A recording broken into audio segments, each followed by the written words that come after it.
IPMI webinar. Today's webinar will focus on anti-money laundering, security, and logistics risk management practices. As part of our webinar, we will introduce a new IPMI reference guide on anti-money laundering, ethical business practices, and supply chain integrity. This guide provides sound information and effective practices and guidance in such areas for IPMI members. Please note that nothing in this reference guide is intended or shall be construed to establish any IPMI standard industry practice, compliance standards, or as specific recommendations with respect to any individual company practice or procedure. Before I introduce our panel, I also need to read a brief statement on our antitrust policy. Well, we usually pass this out in live meetings. Now in our webinar series, we are doing this via the web. And so during our presentation and discussion today, we would like to stress that certain topics are off limits. These include any discussion on pricing, price changes, price differentials, profit margins, discounts, production supply, production capacity, inventories, sales, marketing matters relating to suppliers or customers. We'll be monitoring this to make sure none of these prohibited topics come up today. So that's our legal disclaimer there. And now introducing our panel. We have Monica Mellis, who's the Vice President of Global Security for Materion.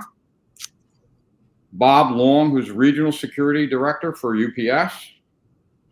Samantha McCourt, Refining Business Unit Manager for Metalor. Randy Weinerman, Division VP for Mitsubishi Corporation in the AML and KYC coordination area. And Doug Huber, who's former Materion and is an IT cyber fraud specialist. Now, I'd also like to mention that as part of our security and anti-money laundering committee, which we use the acronym SECAM, we have two co-chairs. Monica Mellis is one of those co-chairs, and our moderator, Steve Krogan, is the other co-chair. And Steve is also the Director of Risk Management at Blue Water Risk Management. And with that, I'd like to turn it over to Steve. Thank you. Thank you, Larry. Welcome, everybody, this morning. We're pulling people in at 7 a.m. from the West Coast. We've got our European partners on board at 4 o'clock European time. So I'd like to say welcome and thanks for joining us again. Those of you that have been involved in this process for a number of years has seen that the changes in the SECAM committee, particularly over the past 3 years. 5 years ago, this was strictly a small security group, security directors, maybe an odd person that was a both security and AML compliance person. But the charter has changed markedly over the past 3 years from just security to anti-money laundering issues for obvious reasons in the industry. Logistics and armored ethics and business practice, investigative issues, etc. Every year it seems to get better. The numbers, the attendees continue to grow. The composition, traditional security people, AML compliance people, trading desk, supervisors and entities, and more. A financial world, the LBMA. Every year we get more contributors. We try to keep the topics fresh. I think we've done pretty well doing that so far. And hey, we're very challenging times as we speak. And so this is an effort to stay in touch, to continue to provide a service and keep this rolling until whatever the next normal will be with meeting together. This has worked for the other committees, and hopefully this works for us today. We were fortunate enough to meet in March of 2020, which seems like it was eons ago. And I think we had a good session, day and a half session. We hope to get together again at the end of February back in Hollywood, Florida again. We'll see where time takes us. But there were two, afterwards we got together as a group, and there were two big takeaways from the meeting in Florida in March 2020, and that was the composition or the complexion of new AML compliance officers in the precious metals industry. Many new to the industry, new to the culture, new to the language, and certainly very new to AML compliance. So by far, most of those people who attended were talking about, what guidance, what kind of references, what can we pull off the shelf that helps us do our job better. So in talking with Larry referenced, we formed a small ad hoc group at the McCourt from Metalor, Ryan Kroll from Glides and Roads, Randy Wiedemann from Mitsubishi, and myself. And I think you guys can correct me if was that the small group for ad hoc? I don't.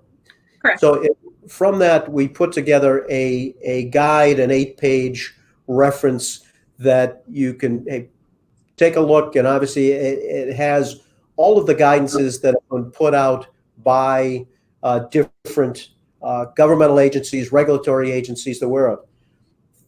Topics like ethical business practices, the Foreign Corrupt Practices Act, the UK Bribery Act, the OECD Anti-Bribery Convention in terms of business ethics. These are all guidances that are out there and are recognized as good, strong guidances to look at in terms of business ethics on a domestic or international front.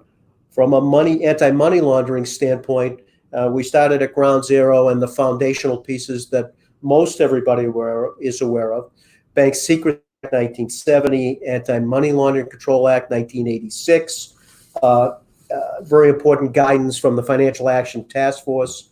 There are 40 recommended guidances for global anti-money laundering initiatives.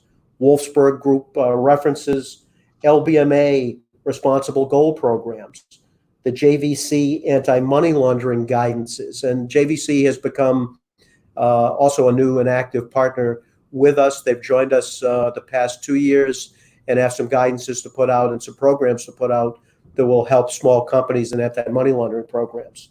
The EU portal for responsibly sourced raw metals and supply chain guidances. All of those things are there in 8 pages. I would suggest that everybody, read it, get the guidances on the shelf, and I would suggest take a look at them because it may help you with references.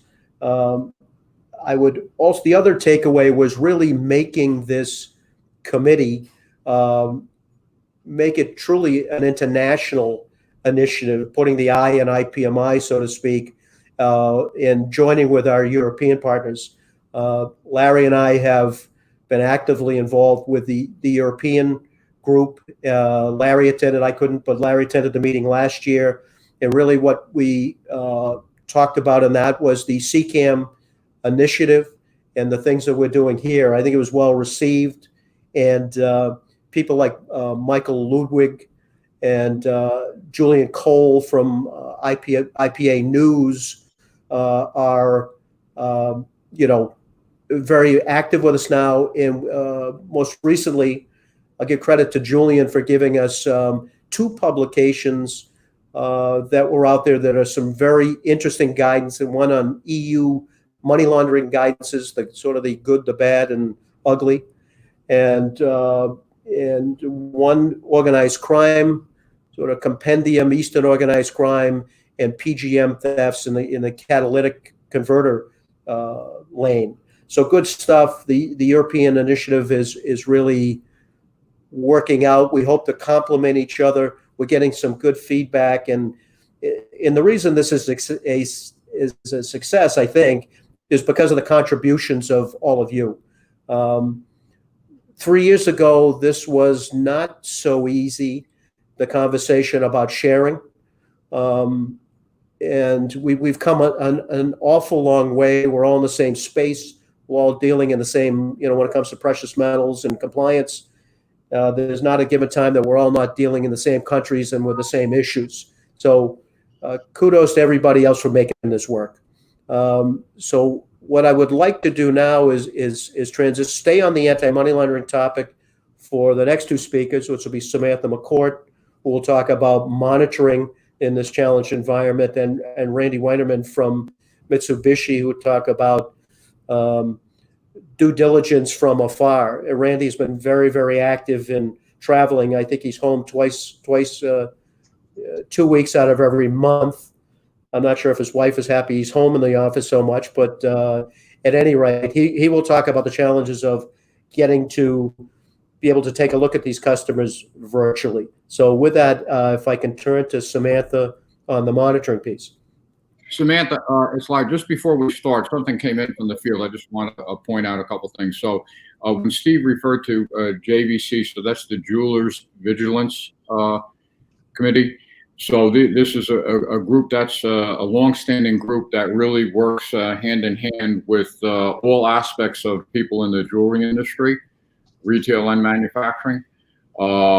And as Steve said, we've been partnering up from them and attending each other's events and helping each other promote the cause here. The other thing is this guidance that we've put out, this reference guide, is on our website and will be updated as various new guidance comes out. So with that, Samantha. Thanks, Larry. So I just wanted to spend a few minutes on the monitoring piece. So as we all know, monitoring is one of the pillars, the very, very large pillars of any good AML compliance program. So, and I wanted to address how typically it would go versus how it is going during these difficult times where we have multiple people working remotely, as well as customers that were closed for large amounts of time. So in typical times, we're able to kind of really identify a database and the typical type of material that a customer would send to us. What that means is a volume as well as a material makeup, being your typical assay, be it a carat jewelry, be it a mining type of customer. So with that, what you typically have is your week over week or your year over year that you're able to look at, and you're able to compare with utilizing your own internal database and your own internal tracking systems, what that customer is doing in comparison to their norm. So if a customer goes up 10%, so if they typically ship 10,000 ounces and suddenly go to 12,000 ounces, you're able to really easily identify that and ask the necessary AML questions through your AML compliance officer. In addition to that, what you also are able to do is have your trainings annually, kind of adjust for the times, but really do that more on an annual basis. Whereas right now, what's tending to happen is that there's such a protocol change on every minute to every day that we're actually really having to do a lot of intermediary trainings. We're having to do a lot of refresher trainings, and that's throughout the entirety of the supply chain within Metalor. What we end up doing here on a regular basis is making sure that every person that has an interaction with the metal really understands it. So we've done a lot of refresher trainings when it comes to the sales team as well as the customer service team. And in addition to that, we're all working remotely, right? So there's no longer just that you walk down the hall to discuss with someone what's going on. Now there's a lot more emails, there's a lot more phone traffic. So how do we identify that as well? So we've increased the amount of scheduled calls to make sure that everybody has a necessary platform to discuss, as well as what we've started to do is to take a look at a lot of what the customer's new norms are. That meaning what we really have to identify is exactly what each customer and within each region, how often they're open, what they're looking for, what different types of material that they might be sending. So on a normal basis, and I'll use some hypotheticals here. So if we have a customer that is in New York or in LA, with the rapid increase in the COVID cases, what we've had to do is take a look at, instead of looking at just what they would send on a typical week over week, we're ending up looking at having a lot more conversations of saying, oh, is this a backlog? Is this a new supply chain? And because what we're having to do is to validate that supply chain on a weekly basis as opposed to kind of a spike basis. Obviously, in total, what the necessary items to do is to continue to take a look at what this new normal is kind of every single day. There's no longer that you can just have this year over year normal. We're all creating kind of what's been termed this new normal every single week. So instead of just adhering or deciding that we're going to live in this term of new normal, what we've done is every week we have a touch point, and we really discuss what we need to do for refresher trainings, as well as what we need to look at for different customers and what conversations to have. So again, a hypothetical here would be if a customer typically ships only 5,000 to 10,000 ounces and suddenly has 50,000 ounces. We really need to make sure that everybody within the compliance supply chain understands that and that they can have their necessary questions. Another way to look at it is if a customer is typically sending in more of a carat scrap type material and suddenly has large volumes of bullion type material, which would be a pure metal, we would obviously need to make sure that is validated as well through the compliance supply chain. So I really just wanted to re-highlight the fact that monitoring is a huge piece of the compliance factor. And just because times are kind of odd and different now, we have to look at it slightly differently and really understand exactly what our customers are doing and to continuously validate that supply chain. I actually have a question for you, Samantha. Sure.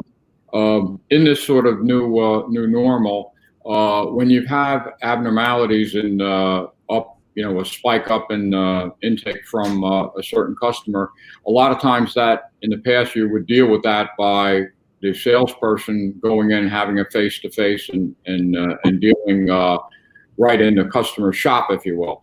So with the lack of ability, to be able to go see some customers face-to-face, how do you deal with some of that follow-up? Yeah, so we've, as we all know, the sales team really likes to be out and on the road and in front of customers. And that's really a core function of their job, as well as really important to continuing to build relationships with the customers. So what we've really had to do is transition the sales team to be more phone-based. It's a really odd scenario, I think, for a lot of sales team, because they like to be out and they like to be in front of the customers. And really what's ending up happening is that you're doing a lot more follow-up by phone. You're having a lot of again, scheduled phone calls or scheduled FaceTime calls to really understand what that customer is doing, not only from a production and a supply point of view, but also just how they're doing in their general health. Because, everywhere seemingly is having their time of hotspot. And it's really important that, not only Metalor stays healthy, but also that our customers stay healthy. So to answer your question directly, we've done a lot of phone calls. It really has been, it's switched primarily to a phone-based relationship for the time being, until the sales team, we can get them back on the road and feel comfortable that everybody's going to remain healthy. Thank you. Very good.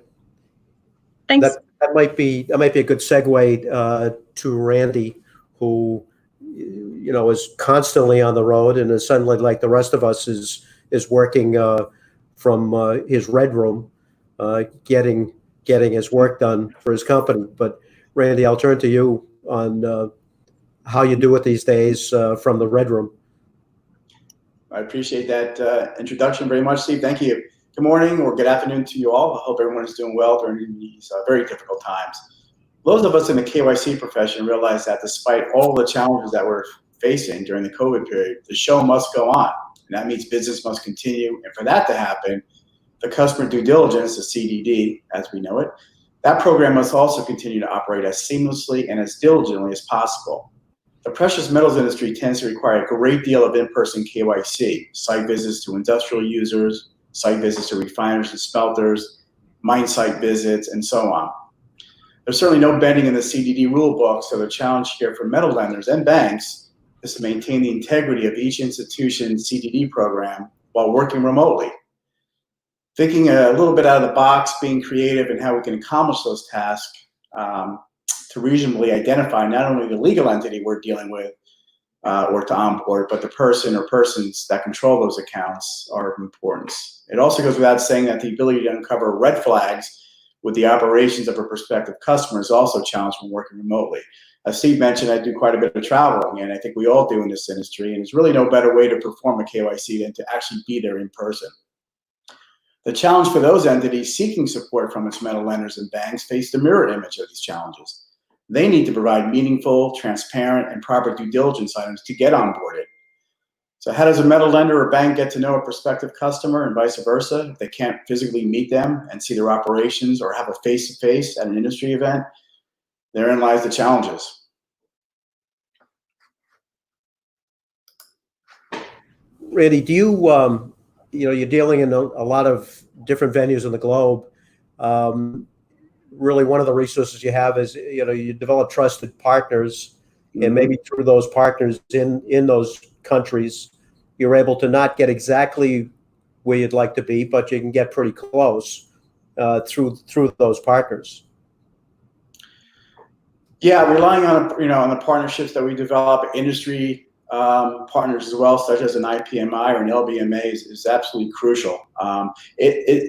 While the industry is large, it's also very small. Most people tend to know one another or know of one another, so that makes life a little bit easier. But at the end of the day, each institution does need to document a proper KYC file, right? So we have to identify the red flags and who we're dealing with. One of the things I think is going to take form, if it hasn't already in the industry, is we're going to start seeing customers prepare maybe short videos of walkthroughs of their operations and facilities. Now, granted, we have the same issues as we would always have in a normal world: privacy issues, proprietary information, and so on. But that can certainly be controlled between the entity looking to borrow and the metal lenders themselves. But I think it really speaks to the world that's changing in front of us, and there's no better way to do it than to actually have a short video prepared by a customer, doing a walkthrough, and maybe in advance having a metal lender prepare some upfront KYC questions that they can answer during that walkthrough. It's almost as close as you can get to actually being there in person. Randy, can you speak to any trends that you've seen, or from prohibited countries? In your opinion, is this an opportunity? Take Venezuela and the gold sanctions, for instance. Still a very hot button issue with transshipment through the Caribbean, et cetera. Is this a time where that activity can go undetected in your mind? Well, it's a heightened awareness for sure, because as the ability for fraud and those kind of things to happen certainly increases in a period like this. There's no question about it. So, you have to just be more aware of the surroundings and more aware of the customers you're dealing with. Obtain as much of the documentation that you can through government sources or any way you can get them. And of course, it's trust and verify, right? That's the exactly we live by every day. Yep. So verifying that information could be a little bit of a challenge. But again, I think it all goes down to if you know your customer by either using industry sources, use references if possible. If the customer allows you to call trade references or bank references, use those resources. They're invaluable. And again, I think we're going to start seeing a little bit more of pressure being put on these customers to actually do walkthrough videos and things of that nature, so they can actually show the inflows and the processing, the assaying, and the products being produced. So yeah, that's an interesting idea. Absolutely. Yeah. Yep. And it's been very invaluable. You mentioned the Florida conference last year, Steve, and I think it's absolutely invaluable to have members from law enforcement, Homeland Security, to give us their insight as well as to what trends they're seeing. Right. Yeah, we try every year to come up with, hey, keep the topics fresh. Let's not talk about things that happened 5 years ago. Let's talk about, to the extent you can, what you're seeing today, and how you can share those things. That's an important role. Those are initiatives that, with banking, with this industry, which is very much of interest to law enforcement these days, in a growing sense. Let's hear it firsthand. But that's where the contributors, like all of you on the screen here and those out there that have dialed in today, it's those contributors that make this a worthwhile process. And what encourages me is there's a trust that gets built. There is more and more sharing, and at the end of the day, everybody's looking at the same thing. So why not share? So it's been very encouraging. And also really rely on your, if you can use on-ground resources as well in those local jurisdictions. I mean, I might not be able to travel to country A, but if I have a colleague in country A already, and they're not prohibited from visiting the customer, definitely use that resource as well. Yeah, beyond the queries and the third-party indices, and it's the human piece of it at the end of the day that may have that one nugget that will give you a decision one way or the other. And that's where the human element will always be a part of this, team building, relationships. And as you point out, and what I've learned since I've become involved in this industry from this side, this is a very small world. It's a culture that speaks its own language in a very small world. So, thanks. If I could, Randy, a question. So, Randy, obviously, in a market like we're having now, there could be some customers that are doing exceedingly well and some that aren't doing well, and so may cause shifts in market share and things like that. With regard to that, some new clients for you then may come up as an opportunity. So, is there anything different you do than what you've described already in terms of the whole application and know your customer process in this time? No, not really, except there's always a little bit more effort to onboard a new customer, right? So it's a lot more challenging, a lot more costly, so to speak, to onboard a new customer than to maintain an existing one. So it's a little bit more work involved in terms of the due diligence process. And certainly, as the markets change, we're seeing silver, $22 and gold well north of 1,800. It certainly opens up opportunities for other companies. And they're going to need resources by way of metal lenders and banks. And so that's why I was saying before, I think that they need to get ahead of the curve a little bit and really get a good due diligence package prepared, whether that's walkthrough videos or any information that they think bankers are going to need, and have that at the ready. Because this is going to be challenging to get lines, I think, through with a lot of institutions not being able to go visit the customer. And maybe if we could just throw that as a refiner, throw that same question back to Samantha, is that how has any of your processes adapted to onboarding new customers in this time? Well, I mean, as Randy mentioned, you can't sacrifice compliance because of a pandemic. So we've made sure to kind of uphold all of the necessary standards and go through our typical process and procedures. I mean, obviously, the biggest issue is the site visit portion, and we're just making sure to maintain within our typical procedure and timeline to get that in place, as well as also, as Randy mentioned, utilizing any of our local resources. If we know anybody in that area, if we can use reference points, things of that nature to get an additional comfort level above and beyond what we're typically doing. Obviously, right now with gold seemingly continuing to go up, there has been, and we're expecting to continue to see new entries into the market, or some people that had kind of done gold as a hobby, now looking to make it more primary. So those are the concern areas that we need to make sure that we're continuing to uphold all of our compliance standards. And as I mentioned in the beginning, compliance can't suffer just because of the pandemic. It's one of the few things we cannot really adjust on with this new environment. Very good, thank you. Very good. At this juncture with AML, I'm not seeing any questions so far from the registrants. Anybody else on the panel have questions on the matter? No? Going once, twice. Okay, we'll move on to Monica Mellis, who will talk about the challenges of personnel travel and security and some of the things that her company Materion has put into place. Some good model guidance, I think. Great, thanks, Steve, and thank you for having me join the panel today. The past few months have given us a glimpse of a world without travel, and it becomes clearer and clearer each day that travel is such an integral part of many of our organizations. It's required to build trust, innovate, and motivate in certain circumstances. For compliance roles, as Samantha, Randy, and Steve mentioned earlier, it's really difficult for us to be effective without boots on the ground. And that's including our security hat as well. It's very hard to audit your facilities for effectiveness and compliance when you're restricted from travel. So today, travel is being seen as risky, and companies are very cautious in returning their employees both to domestic and international travel. So it's really important for organizations like ours to restore the confidence in the travel program, and by providing a single source for all information that employees will need to take prior to going on the trip.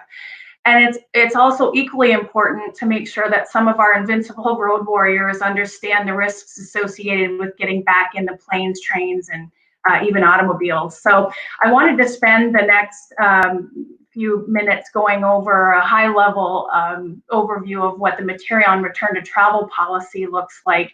This is a program that actually you're seeing it in some cases before some of our employees, because we've been limiting travel to critical worker, essential travel as deemed by state legislation and executive orders. So as states start to release their travel restrictions, we think it's important to get this program in front of them as soon as possible.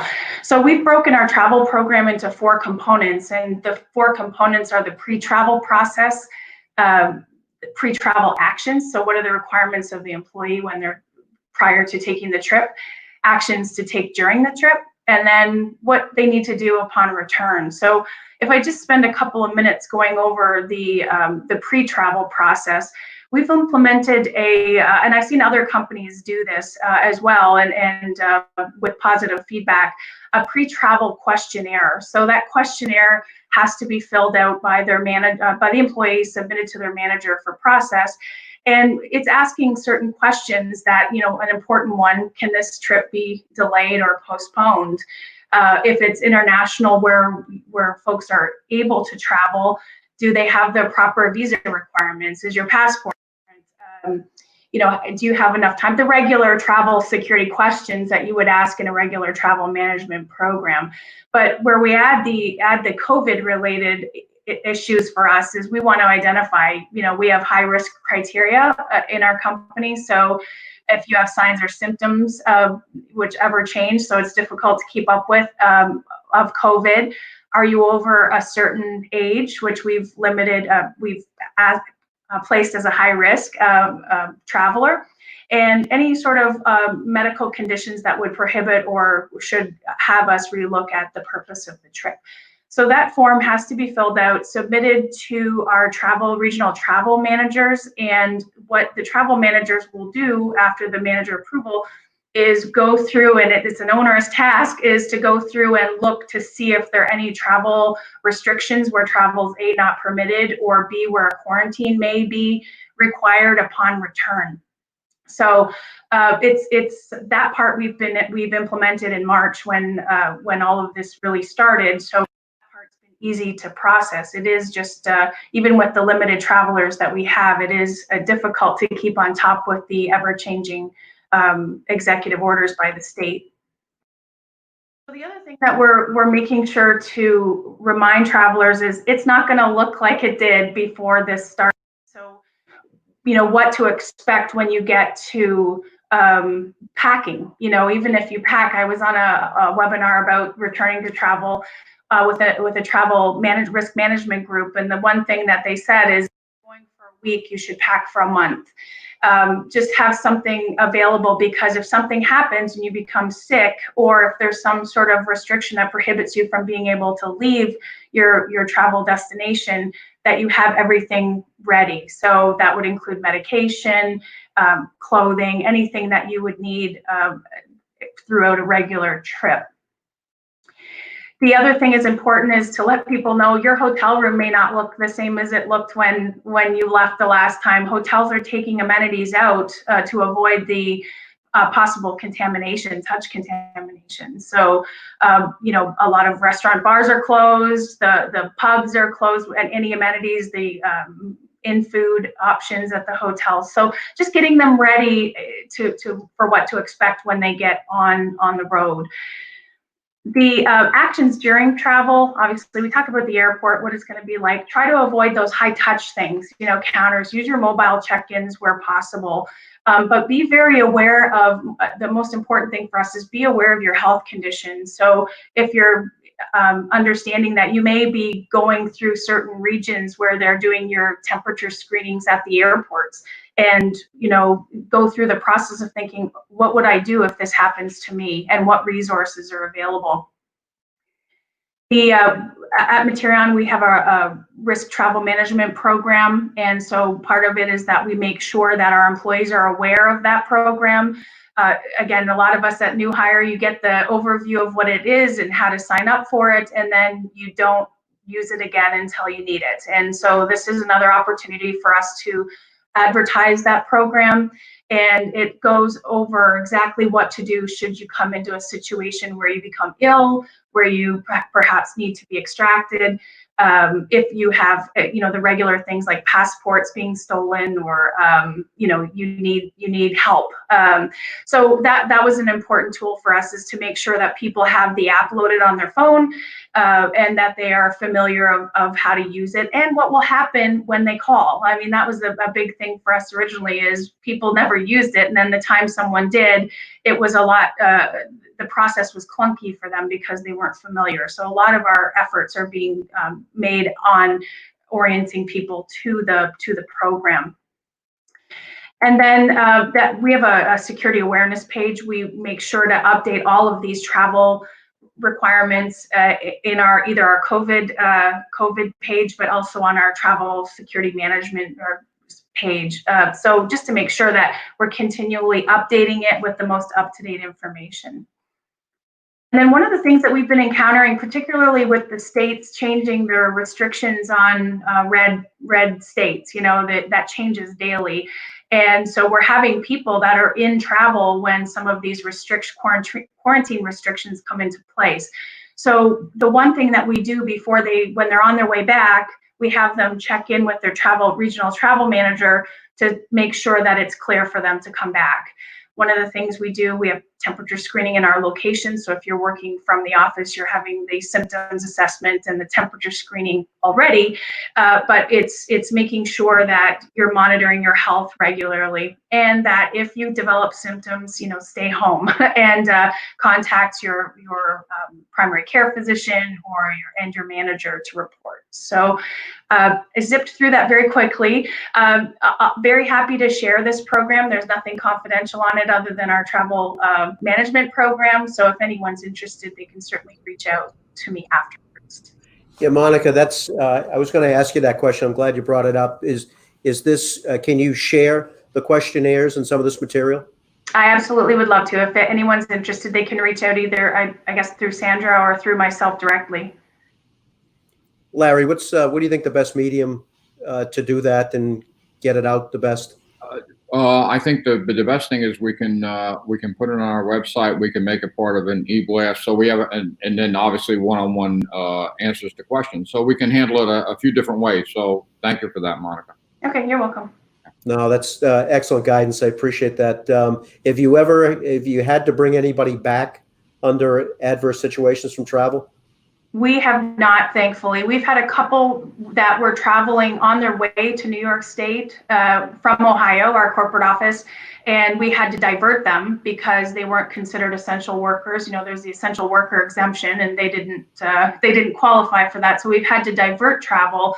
But thankfully, we have a leadership team that's very conservative in the approach to returning people to travel. So we have very few. I know there's a lot itching to get back there, but it's just not time yet. So thankfully, we have the support of our executive team to allow us to do the right thing for the safety of our employees. Yeah, it's not always easy. I mean, you're looking out for your employees and their best interests, and particularly salespeople. I mean, this is their lifeblood. They need to get out on the road. They need to converse, and they need to be productive. But it's hard holding people back. But it's for their own welfare, for sure. Yeah. And they appreciate it. We've had no issues. People keep checking. Can I go yet? Can I go yet? And Right. so we have, and they are all salespeople. Funny enough, so commercial. Yeah. So yeah, I think, but they understand. For sure. Excellent. I don't see any. I'm looking at screens and comments. I don't see anything coming in. The panelists have any other questions for Monica? All right. Very good. Thanks, Monica. At this point, we'll move to Professor Uber, who is got a wealth of knowledge both from academia and the private industry and the precious metals industry, and has worked with a number of different governmental agencies. So with that, I'll turn to Doug and what he'd like to impart today. Okay, thanks, Steve. So I just wanted to bring up maybe 2 or 3 things in the area of opportunities and risks that come along with this rapid ramp up in remote office use. Most of these have sort of been there for quite a while, but with the widespread use of remote offices and small home offices, these are probably going to get underscored. And on the opportunity side, kind of along with developments in technology, in the use of cloud-based services, probably our risk around losing an office facility like a headquarters building, or if you have an administrative or knowledge workers oriented staff, the DR issues around that have changed quite a bit, happily to the good. I mean, we just all kind of proved that we can all do quite a bit of our business remotely. And so that's kind of a good thing. It also kind of frees up some of our mind share to kind of worry more about our manufacturing facilities, the facilities that actually produce goods and services. We can spend more time there. And I see a lot of organizations focusing more on things like industrial control networks and those kind of issues around the infrastructure and actual production facilities.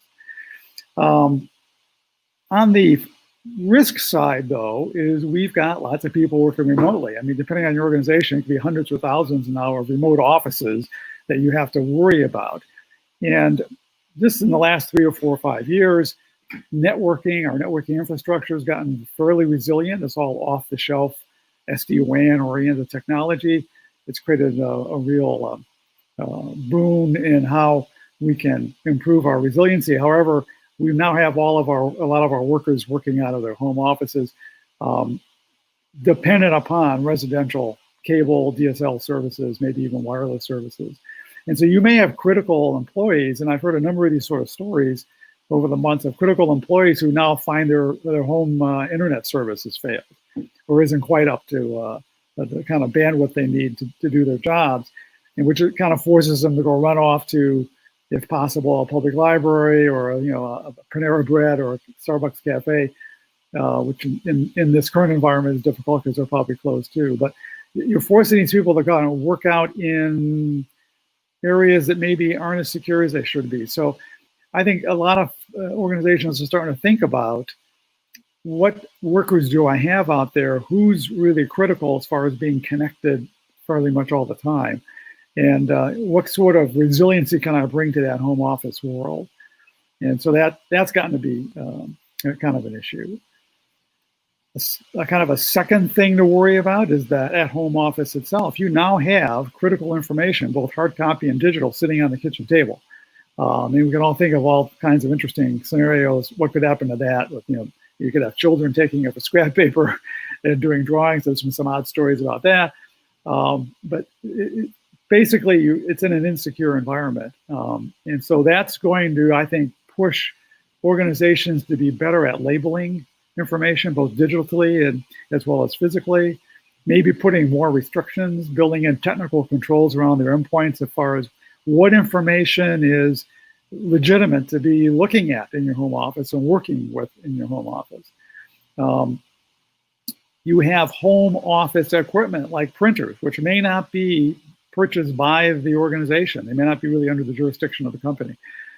So are those printers properly erasing images that were stored from printouts and former copies and that kind of thing? When the printer is disposed of, is it disposed of in a secure way, as we would an organization's printer in an office. Basically, we now have literally thousands of offices out there to secure. And so the thing I want to kind of seed in everyone's mind is think about ways to maybe kind of standardize that risk. And you could do that maybe through virtual desktop technology, again, better controls on endpoints. Do you allow folks to use their personal equipment, or do you limit your access to company-owned computers and that sort of thing? Again, these things are kind of been floating out there for a while with bring your own device and those kind of technologies. But I think with this rapid ramp up in the pandemic response, we've probably exacerbated a lot of these kind of things. Lastly, something that hasn't really been thought of, I think, for a lot of folks. I've had a lot of interesting conversations around this. It's kind of a pseudo technology issue, but it's an information security issue, and that is the insider threat.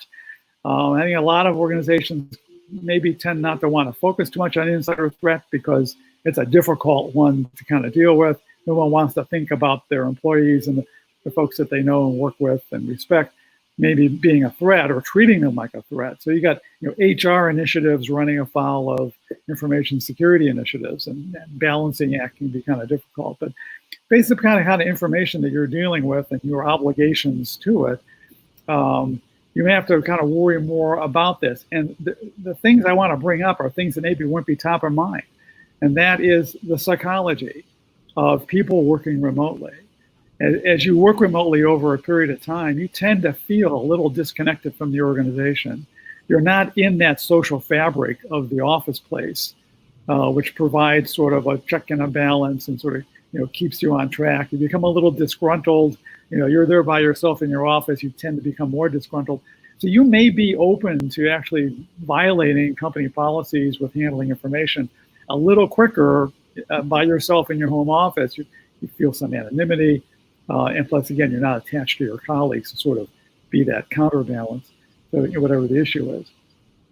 Wrapped around that then becomes also all sorts of incident response problems. Like, what sort of jurisdiction do you have grabbing equipment out of someone's house? Can you grab their home printer that maybe you don't own for a forensics examination? Can you inspect the premises? I mean, depending on the type of incident you had, these may be really difficult legal sort of issues to kind of deal with. So, there's some things to kind of think about as this remote office. I think it's going to be here for the foreseeable future. I'm sure there'll be a balancing as the pandemic subsides. Some folks will go back to work, but I think there will be a stronger home office presence even going forward beyond the scope of this pandemic. So, and there's a lot of benefits to it. There's also a lot of new risk to it. Old risk kind of get exacerbated.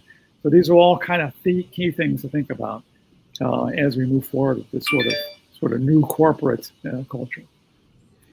Doug, do you see a role, a partnership between security and IT actually going out to all these remote sites and doing inspections to make sure things are in proper order? I do, and I think that partnership even goes beyond that. I think there needs to be almost, as we say in academia, a cross-disciplinary sort of approach to information security, exactly. Where it's the business leaders, it's the IT leaders, it's the traditional security sort of leaders. There needs to be a sort of a cross-discipline group, because information security reaches all those areas, and the solutions come from all those areas. It's not simply an IT problem anymore. In your mind, in the precious metals industry, which you worked in for many years, and outside threats and resources, Asia, the Eastern Bloc, I mean, where would those entities be reaching in? Where would their interests be in this industry? In the research pieces or proprietary? I mean, what would be of interest?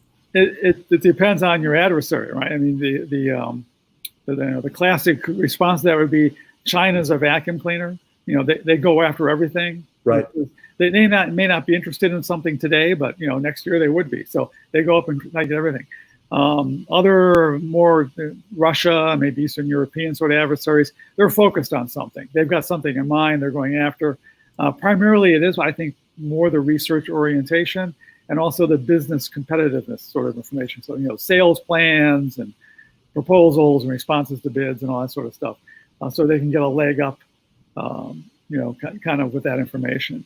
But the way it comes in, I mean, we all kind of think about these things as sort of these technical hacks. Someone exploits a strange vulnerability, and we hear about all these really highly technical vulnerabilities, and they're there and they get used. But I think a lot of information security people will tell you, if you want to steal something, just go ask for it.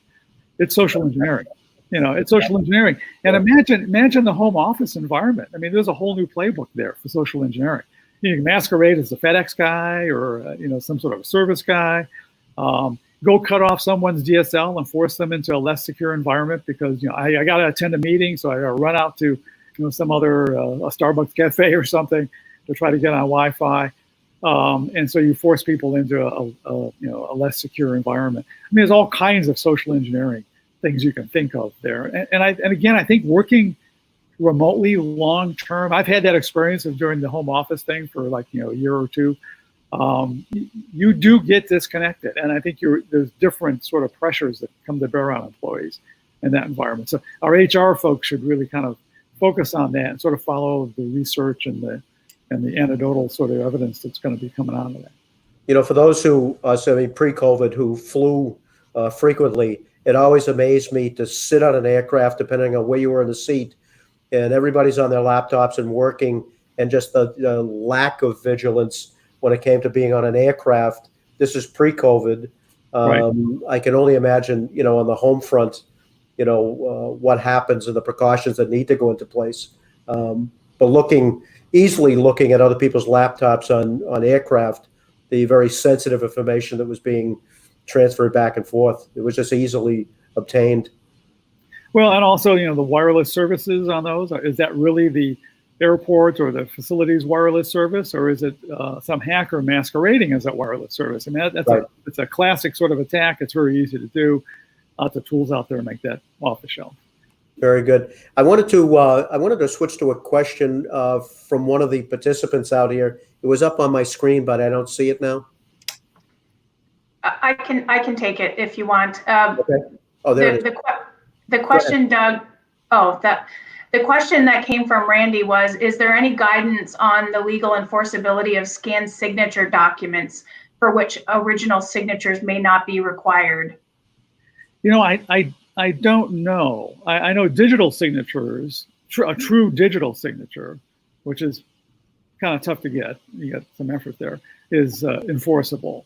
But a scanned document, I know we do a lot of it though. I mean, you get a home mortgage or take out a loan from a bank or something, it's all scanned signatures. So, but I don't know the legal back and forth on it.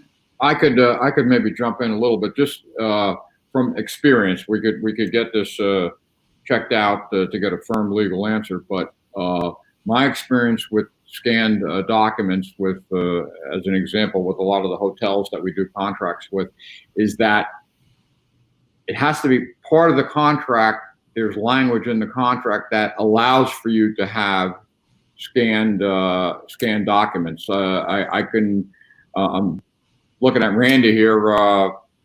When I was at Metalor, we did a lot of business with the bank he was with in Metalor, and obviously there was a lot of documents that went back and forth with scanned signatures. So I think, and correct me if I'm wrong, anybody, I think it has to be worded into the contract that you have the ability to have scanned documents.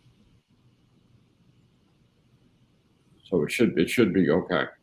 But if you don't have that, then it may not be technically, valid. You know what I mean? Right. Let me turn to a question, if I can, from the participants here this morning. Is Matt Watson, who asked, what impacts the workplace liability insurance, I don't know if this is exactly on point, but have developed with remote or work from home post-COVID? So it's more of a liability insurance issue. Anybody want to take a crack at that? You could tack on the cyber insurance. Right. Cyber insurance extend to remote office, home office. Good point. Good point. Doug, I think that's a great point, because how many people are thinking at this time. The the cyber policies probably don't have a provision, or they may not have a provision for at-home or remote work. So that would be something we probably should be looking into at our organizations for sure. Exactly. Good point. Hey, if I go back, we've gotten some response actually from IPMI Council and our European colleagues in IPMI. So the answer to the previous question is that it's generally enforceable, but as you see here now from Michael Ludwig, who's on the board of our European chapter, it's going to vary by country to country, or different legal areas of the world. But in the U.S., it's generally accepted, especially under the UCC filings. So it may not have to be worded into the contract, but it certainly can't hurt if it's in there. So it's going to depend on the area that you're doing business with. Okay. All right. I think to go back to the liability question for a second, I'm certainly not an expert in this area, but the benefit of attending some of these webinars is you get some really great information. One of the past ones I had attended, it came up about workers' comp claims, and people are seeing workers' compensation claims for people who have taken a stress break, or what's normal in a company policy. They go out for a walk, they rolled their ankle, it's now a comp claim. Or somebody's having, ergonomically, we're set up much differently in the office than we are at home. And so these are all things, while I can't answer the liability question, certainly it has come up on multiple webinars that I've attended, that these are all things that need to be considered with remote or at-home work practices. One thing we can do, I think this is an interesting point that came up, we can do some follow-up with some of our various contacts and insurance brokers and whatnot, and perhaps post something in an upcoming newsletter, just as a general, sort of post-COVID type of issue that needs to be addressed. And maybe before we move on, I had one more to Doug, and it's really about this whole webinar, video conferencing, whatever you want to call it. Now, without mentioning names of various companies, there's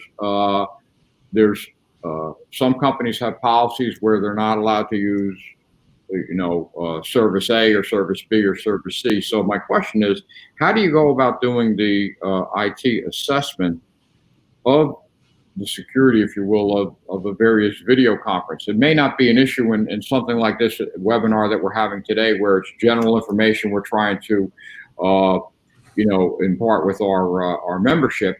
But if you're having a company call that's, relatively confidential, how do you make sure, or what kind of checks do you put in place to make sure that the service that you're using is safe?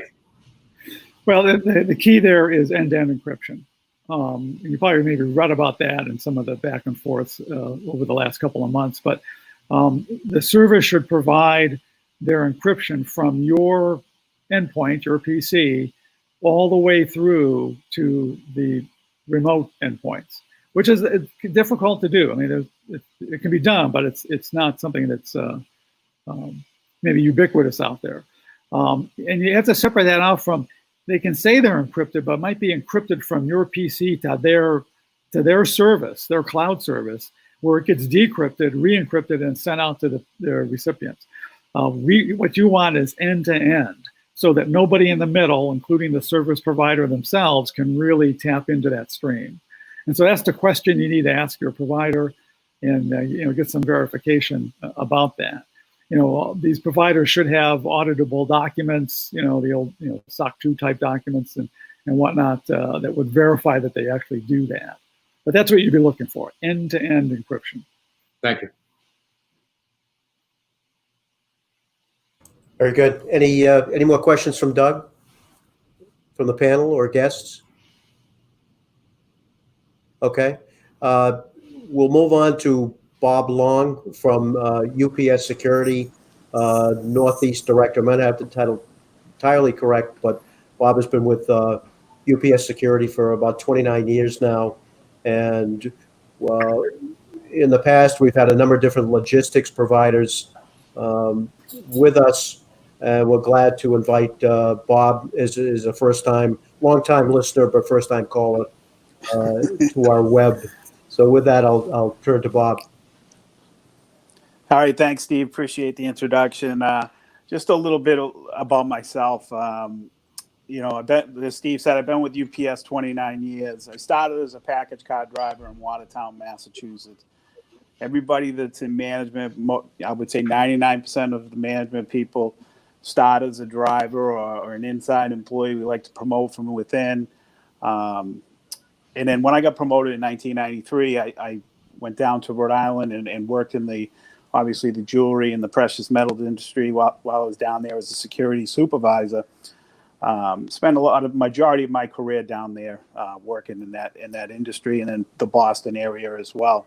And then I went and rotated out to be a supervisor of drivers, because they want you to learn the trade, the business, before you become a manager in a position that I obtained back in 2003. So you learn a little bit more about the business and what we do as far as getting our packages from point A to point B. The district that I covers Massachusetts, Rhode Island, Connecticut, upstate New York, New Hampshire, Maine, and Vermont. We have well over 100 facilities, between small package and UPS freight. Obviously, we're responsible for the UPS stores as well. There's 16 districts in the country. We have international security representatives as well that we can reach out to. We have needs internationally. And I'm going to talk a little bit today about our focus at UPS Security, what we focus on, some of the items that we look into, and maybe some of the things that we can assist the precious metals industry with as well. We focus on regulatory and compliance, obviously the FAA and the TSA. There's a lot of guidelines that we have to follow, make sure our employees are following so that we can operate as a business. We're focused on those internationally and domestic requirements. Asset protection, we obviously have our surveillance systems for our facilities. We want to protect our people, our facilities, our equipment. We do risk mitigation audits, and we do security assessment of all of our facilities to ensure that we have the right equipment and the needs depending on the type of merchandise that's flowing through there, and the amount of people that we have there. So we do those as well. Technology and analytics, we focus in on that as well to utilize these systems to minimize risk for our customers, investigate high risk, losses, and being able to minimize those risks for our customers so that we get the commodities to point A to point B. And then obviously working with our customers, we're looking at improving our customer claim issues that they might have.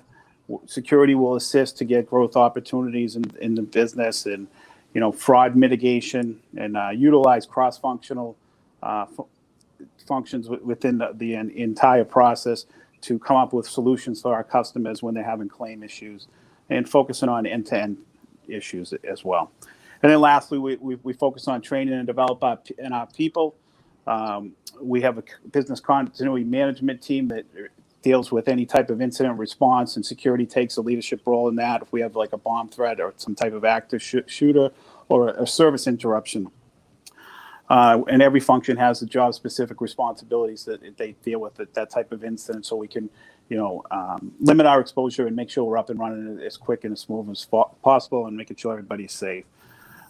Also, our security department has many different groups that handle different issues, small package-wise. We have UPS Airlines that deals with the TSA and the government. We have UPS Freight Solutions. If we're not just small package, we deal with that. And then we also have Supply Chain Solutions. We'll work with our customers getting the products, and having resources to support that. And then UPS stores are everywhere, those individually owned franchises, but we have a UPS Secure Security that deals with that. And then UPS Capital, the insurance of packages, that deals with those type of issues and resolving those for our customers.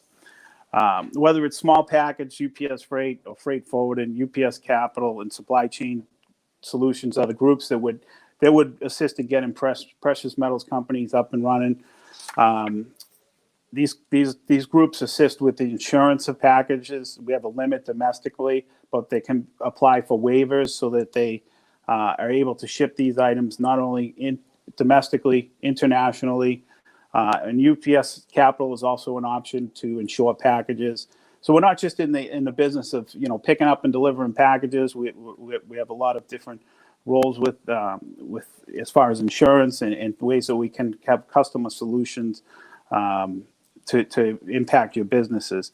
We also have customers we deal with here locally that we come up with security procedures for them that we limit the exposure on their product, where we have different type of procedures put in place, and any type of incident they're notified proactively. We have security supervisors that deal with those customers right away, and our technology obviously has improved over the years. When I was a driver, I was on paper. Now, the diode board has changed over, those boards that the drivers carry have changed over the years. And, we're able to track anything down. But if there's any type of issue that we have where someone's committing some type of fraud or a dishonest act where, someone's tracking a package, we have people in our security group that track the IP addresses that are tracking those packages. With the law enforcement subpoena, we make that information available. We assist law enforcement on a lot of cases like that where someone's tracking narcotics that they're shipping through the system illegally. We'll provide that. My team works with local law enforcement, federal law enforcement on different type of internal loss investigation, credit card fraud, identity theft, and talked about a little bit about narcotic shipments. And then we have a lot of controls that we put in place internally based on the value of the package, where we have put procedures in place. And if the drivers don't follow the methods, or someone that's working inside responsible for those shipments, they could be held responsible for the loss on that shipment. So we put a lot of controls in place, especially with our higher end shippers. And like I said, UPS Security, UPS Capital, and Supply Chain Solutions are the ones that would help assist our sales team in getting whatever services are needed for our customers so that their needs are met in this area. And I'm not going to say we don't have losses, we do, but we're able to reach out to our resources, not only locally here, but internationally, and get some answers to hopefully what the issue is, and hopefully resolve the issue. But as far as Bobby, if I can jump in, I know that the hubs for precious metals transportation, New England, is still a pretty active area in terms of manufacturing, refining, et cetera. So there's a lot of parcels that come through. Rhode Island seems to be a hub for that type of transportation of product. Anywhere else in New England, or is predominantly Rhode Island, we do have a company in southeastern Mass that we deal with over here in the Brockton area that we have that comes through the system as well. But yeah, Rhode Island's the major area. New York City obviously is a major area where we deal with the high-end shippers. And obviously we have different type of products that will go through our high-risk system. Coin, bullion. Yeah, coins. That type of product, obviously, but smaller refining packages, inbound, things like that. I mean, what's it since March and the pandemic? What type of trends are you seeing in terms of theft, recovery, police response? So as far as since COVID started, we've had a lot of issues with high-end shippers and some type of where customers are posing at trying to go to our customer counter locations and grab the product. So we've recertified everyone in the country on this, and making sure that that's not the process. They'll call into UPS and try to divert a package that way. Right. But as far as now that we're limiting our customer contact, and we can't, if someone ships a package that's signature required, we're not getting signatures right now because we don't want to have that customer contact, but they're supposed to verbally see that individual, and ensure that they provide an ID so that we limit the loss. But at times drivers make a mistake. We've had a couple incidents where customers are claiming non-receipt of packages, taking advantage of this, obviously unprecedented times we're dealing with right now. And we do have, from my own experience, I mean, I know you guys have great partnerships with, for instance, in Rhode Island with the, the Warwick Police, to name a few, the GEMS, which is the Pawnbroker Association projects in Rhode Island. I mean, you guys are integral to those pieces. So, I'm sure you're up to I mean, it's a greater challenge for sure. The bad guys sit up at night and come up with great ways to compromise the situation. And I'm sure you guys are up to speed. Yeah, no, we've had a lot of challenges lately, especially with like I said, since COVID-19, a lot of elderly fraud cases as well, where they're, getting tens and thousands of dollars from customers, elderly victims, and we deal with law enforcement, federal, FBI. So a lot of those things we're dealing with right now. Right. Any guidance on the elderly piece? What type of guidance you put in? Unfortunately, it's making sure that, you talk to your parents, grandparents, and making sure that they know, hey, verify what they're telling you. That say, hey, your son is, in jail in Canada.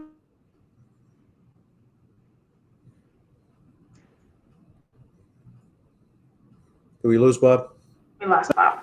Oh, sorry. Am I here? There you go. Sorry about that. You left off at Canada. Yeah, so obviously they want to verify. Want them to verify that they're not there. They're telling you got to. Unfortunately, the elderly are exposed, and hopefully they're communicating with their family. That's all the advice I can give as far as making sure that we're checking on our elderly parents and grandparents.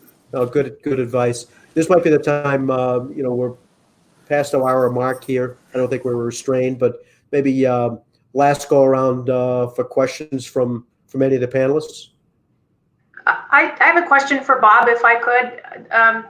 For me, being a shipper of precious metal, obviously, is there any advice you can give from our side of the fence about protective measures to take? Our risks has increased, obviously, with this pandemic. Is there something that we should be on the loss prevention side communicating to our commercial teams or ops teams about what to consider? It's not business as usual right now. And what does that mean when it comes to the risk side of things?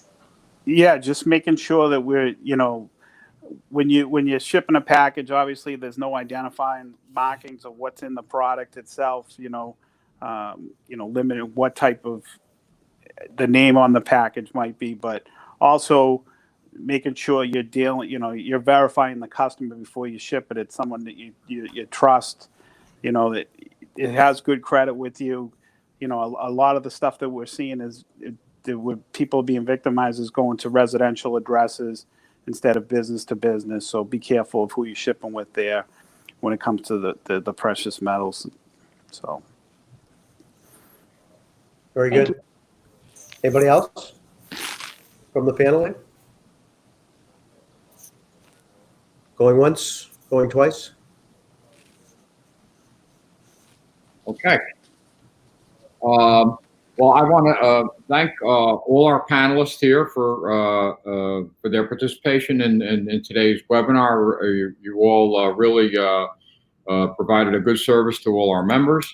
Also like to thank Sandra Arantz, our administrative manager, for her behind the scenes work on making all this happen, and our partners at Kitco. And I do want to remind all on the call that you can go in through the IPMI YouTube channel and also through Kitco and view this webinar in its entirety after we conclude today. Our next webinar is going to be in early September, and it's actually going to be a follow-up to our first webinar, which was the COVID-19 challenges and solutions. And in that webinar, we had a panel that spoke to the various challenges and all from sort of different aspects of the precious metal industry in terms of how they're dealing with the challenges and the solutions that they came up with. And this is both operationally, commercially, for their whole business. And what we're going to have in early September is a follow-up to that. And it's sort of as we're sort of post back to work, because in many cases, the precious metal operations around the world are in operation during this pandemic. So it's going to be a follow-up on lessons learned, how they've modified their plans, and hopefully we can help our members companies and learn some different aspects from some true experts, if you will, in the industry. So be on the lookout for some e-blast about that, which it'll be in early September. So with that, I'd like to thank everyone and look forward to seeing you all again soon. Thank you.